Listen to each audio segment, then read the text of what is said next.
Oh, what time is it? 11 o'clock? Oh my gosh. Man, they should be here by now.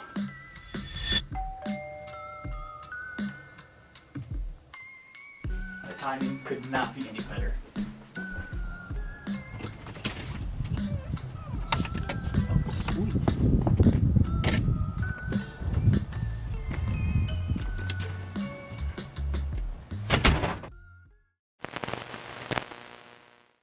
How's it going, guys? Welcome back to another Scales and Tails YouTube video. As you guys can tell by the title and obviously by the intro, I have to change this. It's so annoying. This thing weighs a lot more than I thought it did, and it's just not convenient to have on my hat. It's just really not convenient to have anywhere, honestly.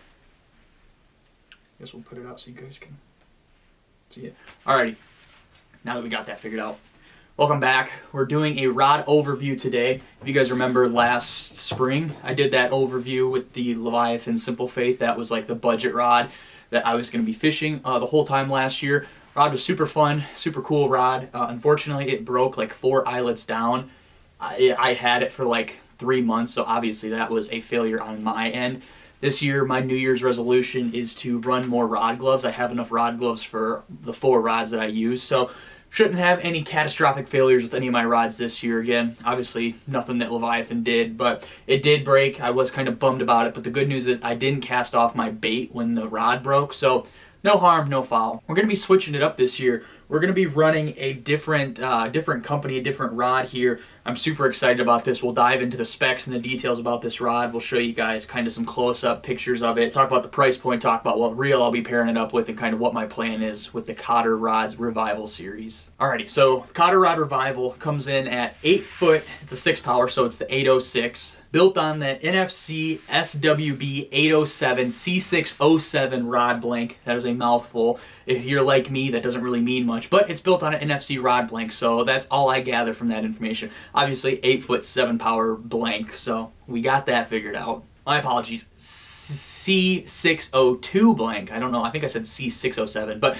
it is the SWB 807 C602 blank, again, from North Fork Customs. So the sweet spot for this rod, obviously it's rated for 2 to 8, but every rod kind of has that like really sweet spot where it performs, it loads up really, really good. So for the Revival 807 that you guys are looking at right here, it is 2 to 6.5 ounces. That's kind of the treble hook standard for this thing. I will say it launches a 8-inch mag draft. I was fishing that the other day, actually. I'll overlay some casting footage right here. I filmed this outside, but it was like snowing / hailing, sleeting.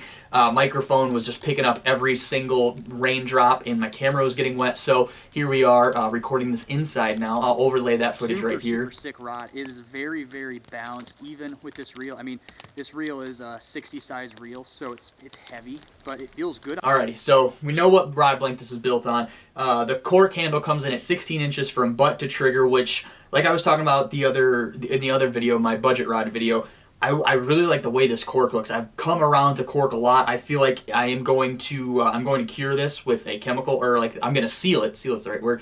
I'm going to seal this rod to make sure that it lasts a long time. This cork is already getting dirty from the minimal times I fished it because my hands are always dirty, it seems like. So we're going to cure this so it stays pristine forever. So moving up a little bit, we have the Fuji reel seat. Thing that I really like that a lot of swim bait companies are moving to now, especially within the last couple of years, are these double locking nuts for the reel seats. I feel like you always see videos of people when they go and set the hook and their rod pops off the reel seat. I think that happens because over time, obviously, that reel nut gets loose and you're not always paying attention, and you go to set the hook and there's enough tension on it that just pops out of the reel seat. It's nice having the double nuts because it's going to hold that reel in there a little bit longer, and you kind of have a fail-safe with the top or the bottom one always staying tight compared to the other one if it comes a little bit loose. The next thing I really like about the rod are the double-footed guides all the way up. I feel like the blank kind of can bend a little bit more. You're not putting a lot of stress on those eyelets if they're single-footed and you have a fish like right at the boat that's bending down, or if you go to flip a fish. I feel like the double foots kind of extend the rod blank and kind of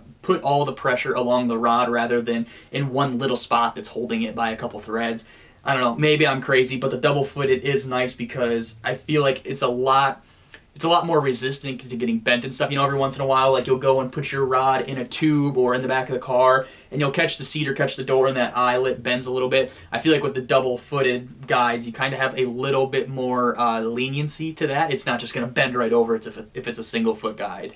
All right, so diving into the more, not necessarily specs, but like what I've felt fishing this rod for a little bit now. I say little bit, I fished it for like 25, 30 minutes. So obviously this isn't a review, it's more of an overview, just kind of telling you guys my first impressions of it. First impressions is probably a better thing. So first impressions of the rod, obviously. It's not whippy. So some like swim bait rods or like panfish rods, kind of ultralight rods really, to put it in preface to you guys kind of understand what I'm saying.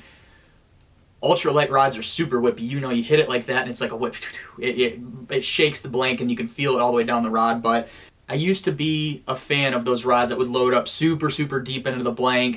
You know, I kind of liked it because the fish could play and the rod wouldn't unload. You could get away with maybe being a little more careful when you're fighting the fish or whatever else it may be. This rod, it's parabolic, but it's not parabolic to the point that there's no backbone to it, if that makes sense. You know, when I'm casting, it loads up a little way down the blank, which I really, really like. Obviously, I haven't gotten to hook any fish with it, but I did hook a log, and I was kind of, you know, messing with the flex a little bit, and I like how limber it is, but how far down it loads into the blank. It's not, like I said, a super whippy blank, but it does load up super, super well. I'm really excited because I'm going to probably be able to fish this thing with treble hook baits, and if I'm not catching them on treble hook baits, like a glide or a crankdown, I'll cut it off and I'll fish the 7-inch Citizen. I feel like this is kind of my perfect soft bait rod. It's not a broomstick, but it's an all-round rod that I can do pretty much everything I want to. Maybe not do it perfectly, but I'm going to be able to get away with it, which I'm content with taking out 1 or 2 rods, and if I can cover a whole base of what I want to fish for that day, then I'm pretty excited about that. And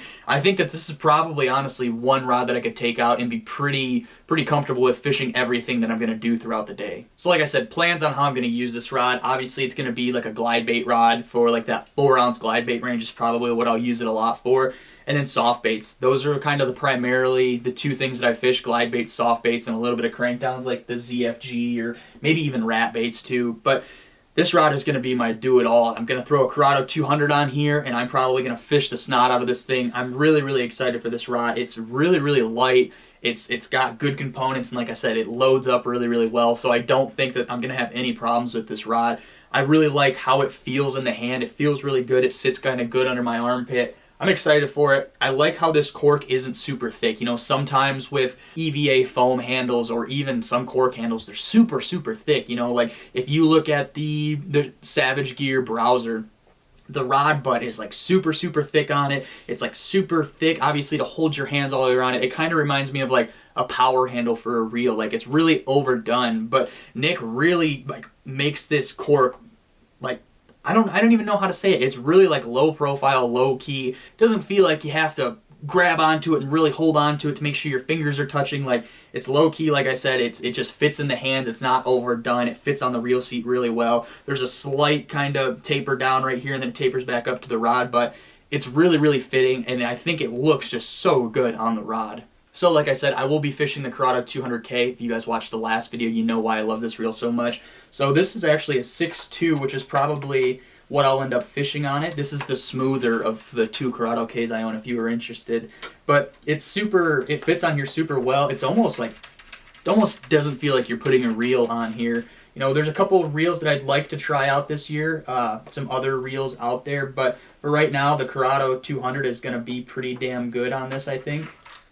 So the reel I'm going to stick on this rod, like I said earlier, is going to be the Corrado 200. If you guys didn't watch the last video that I posted, Corrado 200K is like my do everything reel. It's my workhorse. So we're going to put this on here. It's going to be a 6.2, and this is going to make it so I can, you know, fish everything. I don't have to slow down my reel because I have an HG on my other rod. So I can go from fishing a crank down or a rat or a glide bait to throwing a soft bait, crawling it on bottom. It's going to do everything I want it to. It fits this rod really nice. The profile, you know, the color don't really matter to me, but it just looks slick on this rod. It's not overdone. You know, if you put a big, you know, 400 size reel on here, it might look out of place, but this looks slick. It looks like a rod that was kind of made to go on the Shimano Corrado. Just my opinion. So this will be the setup that you guys will be seeing me fish a lot this year.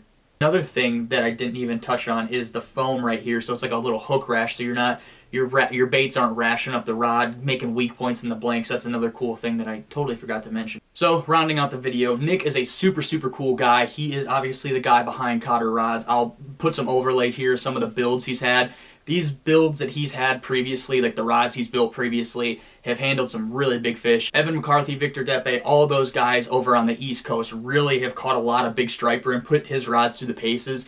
And I'm really excited that he's making like custom production rods, like a line of rods for people to buy. You know, you don't have to wait for a custom order from Nick. You can just go on the site, pick up a Revival rod, and it's going to be shipped out to you. Super fun rod. His builds are super, super nice. I think they're really simple, but they're really eye-pleasing. So as always, if you want to go support Nick or go check out the rods, CotterRods.com, Cotter Rods on Instagram. I'm pretty sure I'll put all that in the description below too. But these rods retail for $390, so $400. I will say Nick like really packages these rods nicely. I got it. It was kind of stuck in limbo. It was around the holidays, so it was stuck in a facility before it got to me. I was kind of worried, you know, Christmas time or the worker's going to be kind of hard on the package that they have, but Nick sent this thing in a thick PVC pipe. It was all bubble wrapped. It was bubble wrapped like every 6 inches with about 10 inches of bubble wrap all the way down, so it didn't have any room to move around in that pipe. Super, super well done in my opinion. You're not going to have a problem with customer service from Nick either. Super cool guy, very responsive. And like I said, you don't have to worry about him shipping your stuff. It's going to come okay, and you're not going to have to worry about USPS or UPS or FedEx or whoever it may be snapping the rod, because I really don't know if that's possible with the way he packages this stuff. But yeah, guys, this is going to be the new do-it-all rod for 2025 for myself. I'm super excited for it. I'm excited for...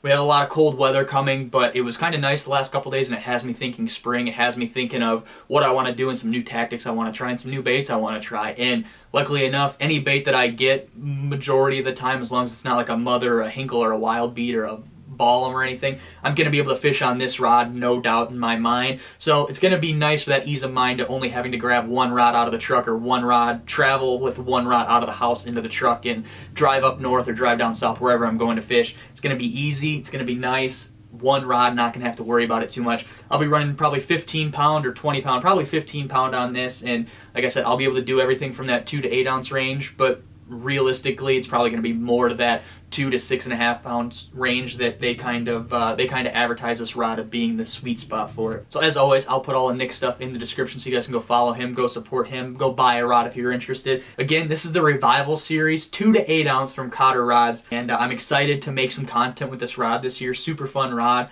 I hope you guys enjoyed this episode, and we'll see you guys next time.